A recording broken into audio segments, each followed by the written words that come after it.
Hola a todos. En este vídeo vamos a analizar los 4 pilares esenciales de las inversiones en bienes raíces y cómo éstas pueden convertirse en operaciones financieras de éxito o en fracaso. Y además hay un último elemento que una vez que se termina todos los estudios antes de empezar la inversión y a sacar dinero, hay que tener bien presente, pero desde el inicio.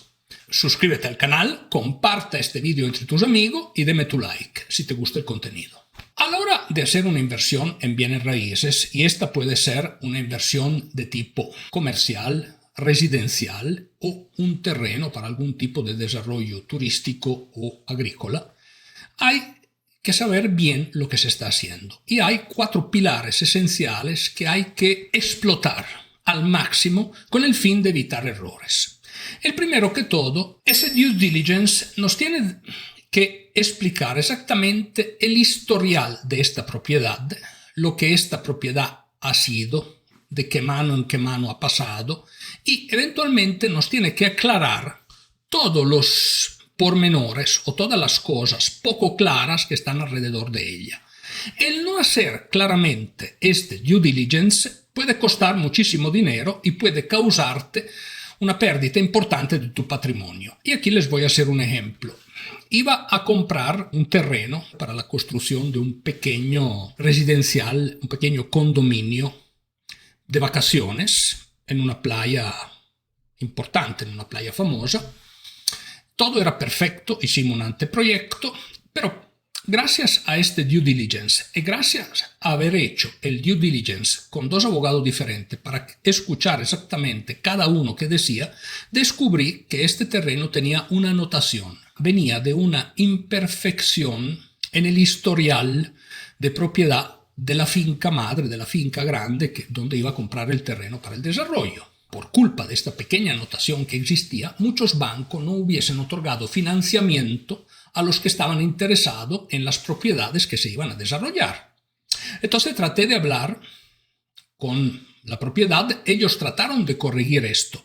Sin embargo, descubrimos que la cosa era más complicada porque a esta imperfección se sumaba otro problema de historia muy antigua donde había habido unas expropiaciones por parte del Estado de alguna tierra y unos consecuentes reclamos. Por lo tanto, era imposible corregir la anotación. Ahora bien, si yo hubiese procedido con esta inversión, probablemente hubiese podido vender sin ningún problema las casas que íbamos a construir, no eran mucho, era un pequeño proyecto, a inversionistas individuales que tenían el dinero para comprarla. Pero la mayoría de los clientes necesitan a su vez un financiamiento. Entonces, todos los clientes que hubiesen necesitado este financiamiento no hubiesen podido lograrlo porque los bancos no lo otorgaban, gracias a ese pequeño defecto de escritura. Entonces, el haber descubierto con un buen due diligence, porque el primer bufete de abogado realmente no me dijo de este problema. El segundo bufete, que era un bufete de un amigo que tenía en ese país una filial de su casa madre legal, me dijo, cuidado con esto no me gusta. Entonces regresé al primer bufete y le dije, ¿pero esto qué es? Ah, sí, pero es una cosa. Finalmente, ambos bufetes coincidieron que este era un problema. ¿Y por qué utilicé 2 bufetes? Me di cuenta que había mucha amistad entre el dueño de la tierra y el bufete que yo estaba utilizando. Casualmente, la cosa no me pareció muy conveniente y por eso utilicé un segundo bufete. Por eso, el due diligence, el historial de lo que se va a comprar, que esté perfectamente claro, que esté todo perfecto, es el elemento esencial con el cual tenemos que empezar. Sea esta la compra de un terreno para desarrollo o la compra de una pequeña unidad inmobiliaria que queremos comprar a fines de inversión. El segundo pilar esencial es el estudio de todas las leyes relacionadas con desarrollos inmobiliarios, con bienes raíces del país, de la alcaldía, de la ciudad, donde nosotros vamos a hacer nuestra inversión. Tenemos que conocer perfectamente todo lo que hay en este lugar de un punto de vista legal para no cometer errores. Y aquí les traigo otro ejemplo muy claro. El otro ejemplo era una propiedad que iba a comprar, era un condominio viejo que iba a reestructurar en una ciudad muy de moda, y la idea era hacer unidades más pequeñas para alquiler o para venta.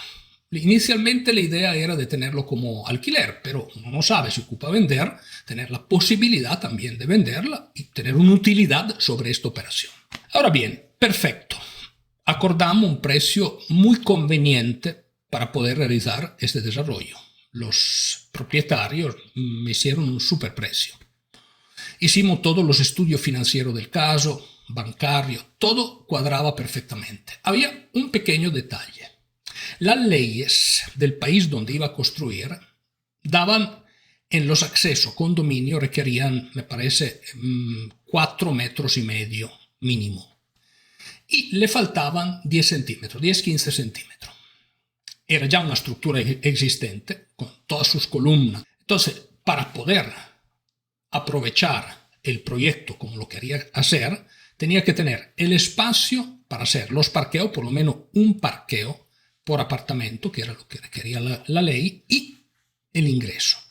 A nivel de parqueo había un pequeño problema de medida de pero hubiésemos podido tal vez arriesgarnos a ese nivel, era una cosa mínima. Pero los 15 centímetros de la entrada fue un elemento insurmontable, no fue posible resolver el problema.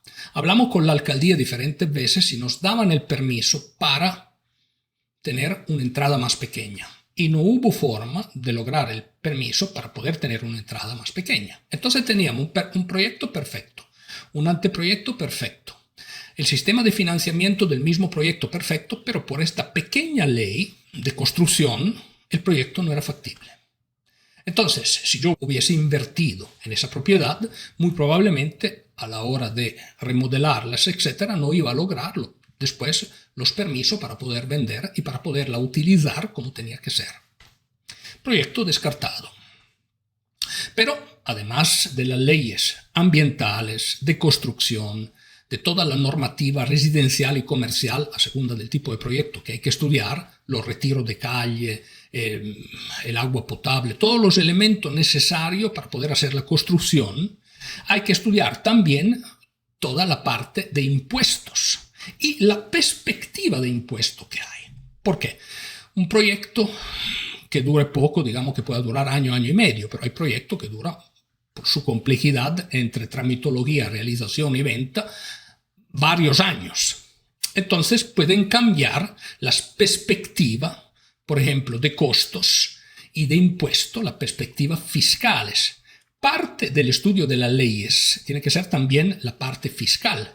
Cuánto pagamos de impuestos territoriales, municipales, impuestos de propiedad y cómo estos pueden variar en el tiempo. Perfectamente podemos empezar en el momento cero un proyecto donde todos los números dan, hay un cambio de gobierno, aumentan significativamente los impuestos y ya el proyecto no es tan rentable o puede convertirse tal vez en una pérdida. O un cambio de leyes ambientales. Hay que entender, hay que tratar de prever. Nadie tiene la bola de cristal en las inversiones, lamentablemente, pero hay que tratar de prever antes de empezar a gastar mucho dinero en el proyecto o de invertir mucho dinero en el proyecto. Hay que entender claramente a dónde va la normativa del país en todo lo que concierne los bienes raíces y la inversión que queremos hacer. Y hay que hablar mucho con las autoridades, que son las que van a ser encargadas de darte la aprobación final al proyecto y también la aprobación, la más importante, al utilizar el proyecto de un punto de vista de venta o de alquiler o de tus objetivos de este mismo proyecto. Es un trabajo grande el que hay que hacer. Y esto viene después del due diligence legal, que si todo está bien de un punto de vista legal, bueno, tenemos que conocer muy bien exactamente qué es lo que nos va a pedir la normativa del país con el fin de poder realizar el proyecto. Y es el paso 2. Y en particular del lugar donde vamos a realizar el proyecto. Finalmente llegamos al mercadeo. El mercadeo es sumamente importante. ¿Por qué? Y este es el tercer pilar. A segunda del proyecto que queremos realizar, tenemos que entender si el proyecto tiene sentido o no tiene sentido. A veces nos enamoramos de un terreno, pero ese terreno no es vendible o no es, en este terreno en particular, realizable un proyecto porque no hay una suficiente demanda. O, por ejemplo, esto me pasó recientemente. En Italia hay una casa que era del Estado, abandonada, que tiene una vista muy bonita.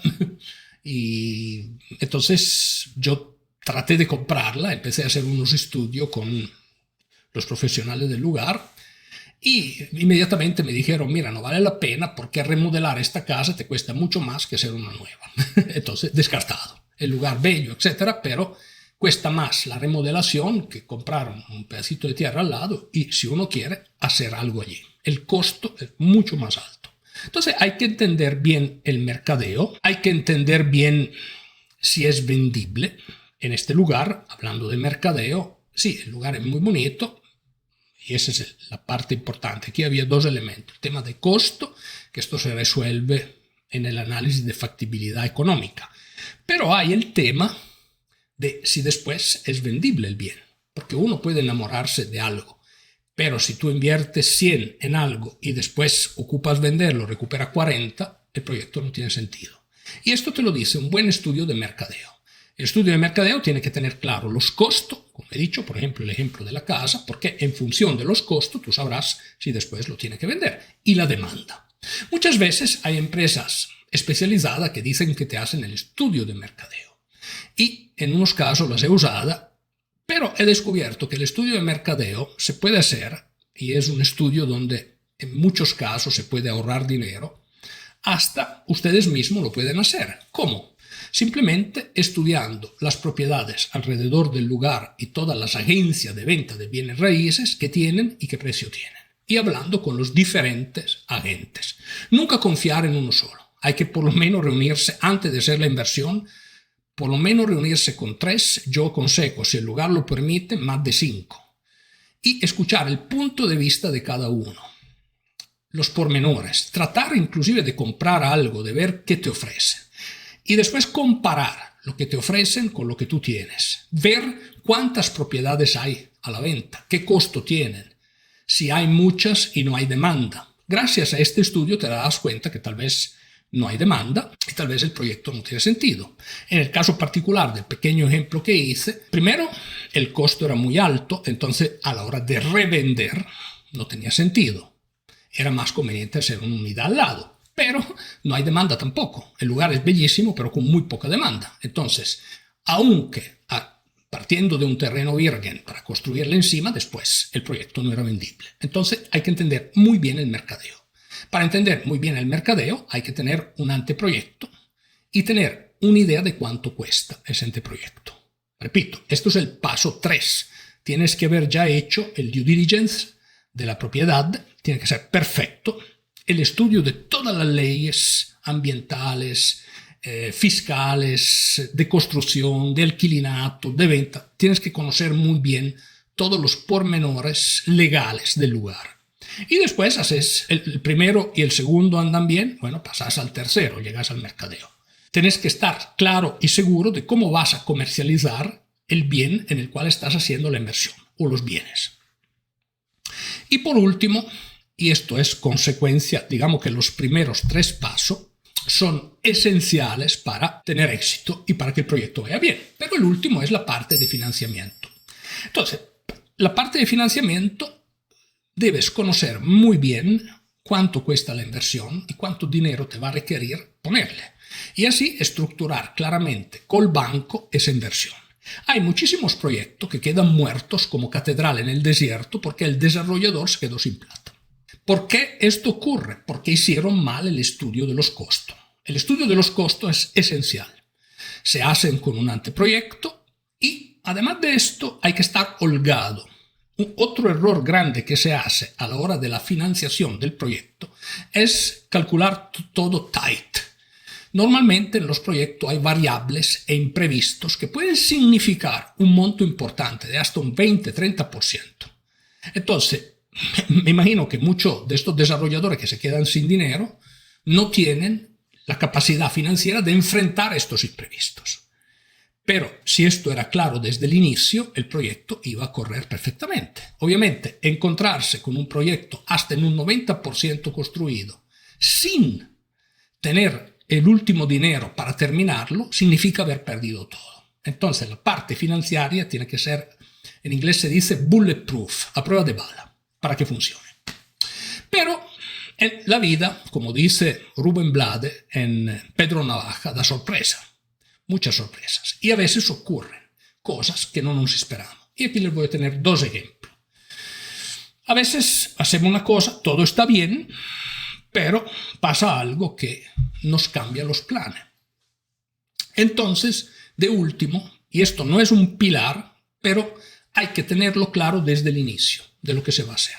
Y son un plan B, C, D y hasta E de lo que vas a hacer si algo pasa mal. Y aquí les voy a hacer dos ejemplos, porque a veces puede que algo pase mal y que era imposible darse cuenta de que esto ocurra. ¿Qué significa?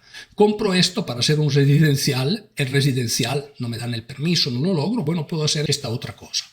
Yo compré un terreno hace muchos años, eran hectárea y media, donde, en un lugar muy bello de montaña, que no había mucha demanda, pero el lugar era espectacular. Yo digo, lo compro porque el terreno, tuve mucha química con el que vendía, me lo vendió súper barato. Y yo dije, bueno, si algo sale mal, bueno, hago algunos lotes y lo vendo. Realmente, a la hora de la hora, por varias razones de trabajo, etcétera, ya el lugar no me interesaba. Entonces digo, aplico inmediatamente el plan B. Allí me encontré con un montón de dificultades. Tuve que trabajar mucho porque no había luz, no había agua y no había la recolección de basura. Tuve que reconstruir todo el historial de la propiedad para que la alcaldía me permitiese tener los planes individuales para poder vender una pequeña lotificación en lugar de vender el bloque del terreno. Obviamente, si yo lograba venderlo en pedacito, ganaba muchísimo más que vender el bloque completo. Fue un trabajo grande y logré aplicar el plan B. Si no hubiese tenido el plan B, probablemente hoy día me encuentro todavía con ese terreno al cual no le hubiese dado uso. Y además era un punto difícil para vender. Pero me fue bien. Fue un proyecto al final súper rentable. Una cosa pequeña, pero me fue bien. Pero requirió muchísimo trabajo y tener claro que el plan B. Otro ejemplo. Estaba ofertando por un terreno muy bonito y otro desarrollador que después yo no sabía que había sido él. Después descubrí que era él porque además es un desarrollador, es un amigo. Me lo quitó. Yo había ofrecido ciertos dólares por metro, el otro ofreció mucho más.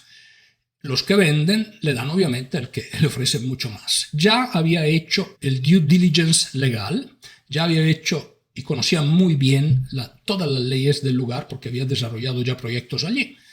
Conocía cada detalle de los costos, tenía todo amarrado. Pero no me venden la propiedad. ¡Wow! ¿Por qué? Porque otro me la quita. Bueno, este otro desarrolló, hizo todo el proyecto. Hacer todo un proyecto una vez que tú tienes ya el terreno para poderlo desarrollar es un costo importante porque tienes que pagar todos los profesionales. Hizo todo, una inversión importante. Y alguien en el lugar donde iba a ser se acordó que allí cerca había una fuente y en el pasado, te hablo de hace 80 años, las personas iban a lavar la ropa allí. Y aquí entró en juego una ley ambiental. Esta persona le puso una denuncia al proyecto y por esa ley ambiental, el proyecto en este caso eran, me parece, 10.000 metros cuadrados. Él perdió el uso, eran 15.000, había una parte de protección, él tenía un uso sobre 10, 11, perdió el 80% de lo que podía utilizar, o sea, le quedaron 2.000 metros utilizables. Obviamente, el costo que él tenía, que había sostenido hasta el momento, con 2.000 metros no lo iba a recuperar, absolutamente.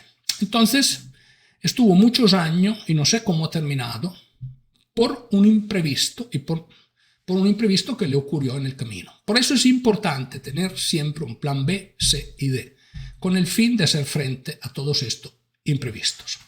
Parte del due diligence y parte de los estudios legales es ver el historial de la propiedad y de lo que hay alrededor de allí. Yo no había hecho esto en aquella época, entonces el error, si me daban la propiedad a mí, me hubiese caído encima a mí. Lamentablemente cayó encima un amigo, pero ese no es el punto. El punto es prevenir los errores. O sea, para ser exitoso en bienes raíces y en cualquier tipo de inversión, hay que minimizar el riesgo de error. Esa es una regla que vale en cualquier tipo de inversión que tú haces en tu vida. Entonces, el éxito comienza desde la minimización de cualquier situación que puedes ocurrir desfavorable. Pero muchas gracias y buena suerte con tus inversiones y te veo en mi próxima análisis.